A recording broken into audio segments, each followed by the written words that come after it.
көп азаматтарда негізі сенім болмайды ғой, шетелге түсуге мүмкіндік, ол жаққа баруға болмайды, там қиын болады деген мысалы арада сұрақтар өте көп. Қанша ақша керек, оған қандай бас керек, қандай білім керек, кіммен байланысу керек. Мысалы сіз жаңа LinkedIn, соны біліп отырсыз, ал оны білмейтін балалар бар, ересектер бар.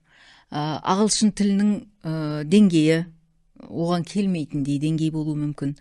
Оларға қандай кеңес айтасыз, сонда айта отырсаңыз? Әрине, бұл енді менің болашақ бағдарламасындағы стипендияны жеңуім. Бастапқыда оның өзіне көп адамдар сенген жоқ. Оны да жеңу мүмкін емес деп көбісі ойлады. Немесе жеңіп алған күннің өзінде ол жаққа тек қана өте білмеймін вундеркиндтер барады деген секілді. Бірақ менің жақын достарым, таныстарымның өзі менің түскенімді көрген кезде, біздің Бұрхан түсіп жатса, жалпы бізде тырысып көрсек болады екен ғой. Бұрхан жаңағыдай тек қана өзі оқып, өзі біліп жатқан азамат деген секілді. Мен Англиядан кейін Америкаға баруымның, екі елді көруімнің бір несі болды, пайдасы болды. Неге? Өйткені бір жерде оқып қана қоймай, қазіргі таңда именно осы білім саласындағы, жоғарғы білім саласындағы ең танымал екі мемлекет, ең мықты университеттер орналасқан екі мемлекетте де болу, сол жақта өмір сүру, отбасымен өмір сүру, университеттерге қалай тапсыру керек. Өйткені Англияның университетіне тапсыру мен жаңағыдай Американың университетіне тапсырудың ерекшеліктері бар.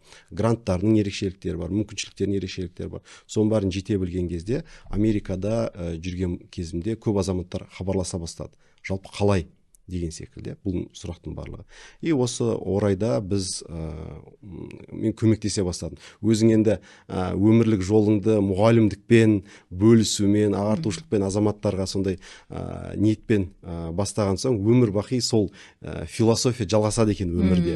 Сол философиямен осы компания құрылды, адамдарға оқытайын, үйретейін, көрсетейін деген секілді. Өзімнің білгенімді бөлісейін деген секілді. Бұл жерде мүмкіншіліктер бар, оқысы келген, білгісі келген, білімімді арттырайын, біліктілігімді арттырайын, мен де өзім саламда жақсы маман болайын деген азаматтарға сондай әрдайым қоғамдық әлеуметтік желіде ақпараттармен бөлісіп отырдым. Арасындағылар бізге көмектесіңіз дегендерге осылай көмектесіп, бастапқыда 2-3 азамат болып бастаған компаниямыз қазіргі таңда 50-ден астам азамат компанияда жұмыс істеп жатыр. Тек қана магистратура, докторантура дейтін болсақ, қазір бакалаврға да, магистратураға да, докторантураға да, стажировкасына да көмектесеміз. Болашақ бағдарламасы арқылы Американың ішкі гранты, тіпті қандай мүмкіншілік бар, қандай scholarship дейміз, грант мүмкіншіліктері бар, жеңілдік мүмкіншіліктері бар, соның барлығымен азаматтарды көмектесуге тырысамыз. Ағылшын тілі